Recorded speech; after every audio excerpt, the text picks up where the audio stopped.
Well, the jail is overcrowded, and we still have a population cap. We are looking to take some interim steps with that in double bunking.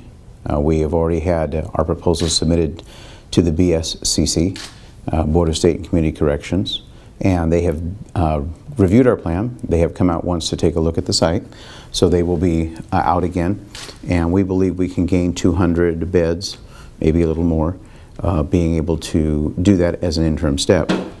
And then we're also working on the pretrial release risk assessment through probation to be able to ensure that we're releasing the right people out pretrial so they won't reoffend, but will still appear in court and do those, and we're hoping to gain some additional bed space through that. And then, as you saw, we have started putting up fencing and additional, trying to harden the honor farm, and we will continue those actions to be able to try to utilize the space that we have. Now, in the future, I do believe there will be an additional funding for either SB 1022 or at least for additional jail construction. I believe our projects have been sound. We've won twice, except for a technical difficulty in this last one with Stanislaus County. And in 4 years, I believe we will either be totally in construction mode or hopefully have been finished with at least one facility, as the money should become available right after the beginning of the fiscal year.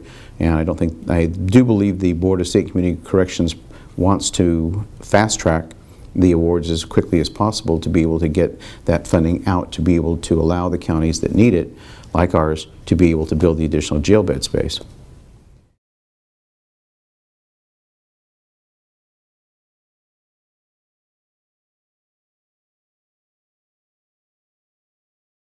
It is way more of an impact than was expected. The actual sentence portions of it, where the sentences took place because of the conversion of the penal code, saying instead of just incarcerated in the county jail or in the state prison, where it says you now do up to 3 years in county jail. Those numbers are pretty standard, and they followed pretty much the projections. What totally shocked, at least for us, was the amount of parole violators. Those numbers were nowhere near what the projections were originally made, even by the state.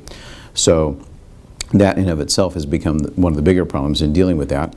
And as you know, parole violators now have to spend, even though they're not being supervised by probation, even when they're being supervised by parole, they still have to serve their sentence for the violation in custody. So that exacerbated by the court cap in the fact that the judge who oversees the population cap believes that all the persons that were sentenced for crimes under AB 109, the new longer-term sentences and sections, should finish all their time. They should not be allowed to be released early, and that's exactly what he's been doing. But in order to still meet the population, he determined that several of the parole violations, which are just technical violations, not necessarily a new crime, those persons he's releasing prior to them finishing time or the other. And then there's also a recent problem because of the last set of changes that took place pursuant to AB 109. Parole is supposed to prepare a complaint for the violations, and they're supposed to do that within 48 hours to be sent to the court, because the revocation hearings are no longer done by the state, they're done at the local court.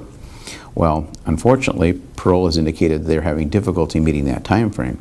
So what's happening is persons that are getting arrested on a parole violation, they come into custody, they'll wait the 48 hours. If the complaint isn't processed and put into the courts are then releasing them no complaint, basically.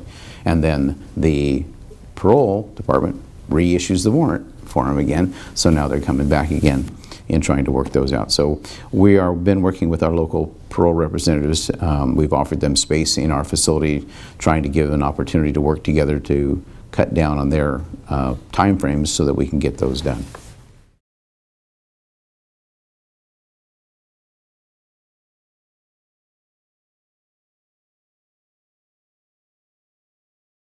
Well, change is the one constant thing that's going on at the Sheriff's Office. Just look at what's going on.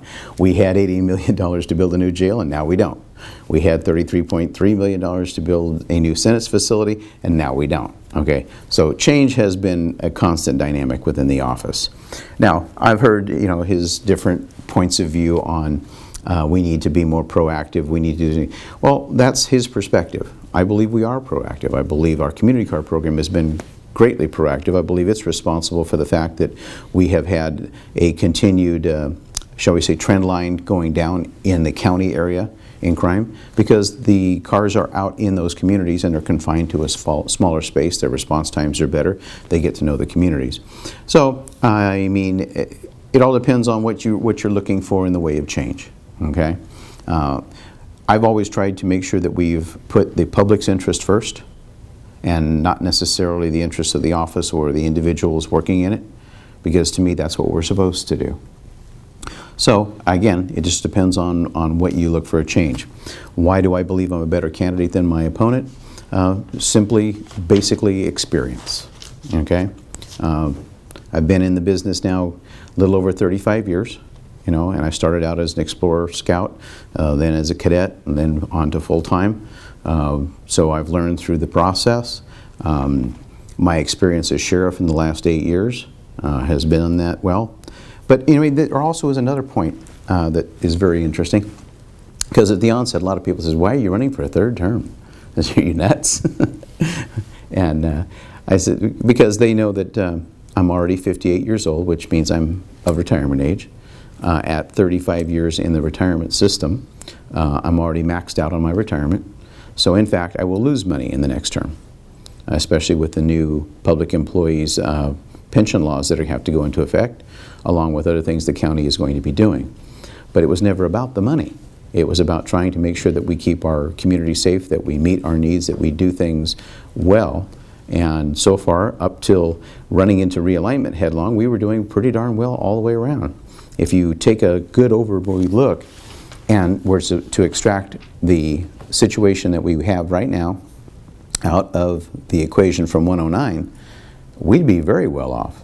32% of my population is 109 inmates that would not be there. They would be gone over to state prison, okay?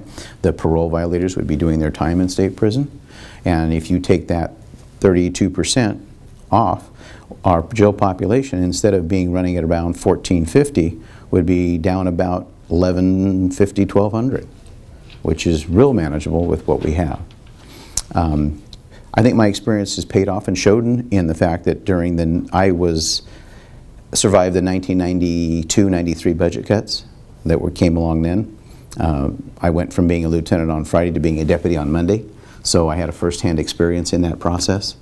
So when the recession started in 08 and 09, I started seeing some of the same signs that were going on back in 92 and 93.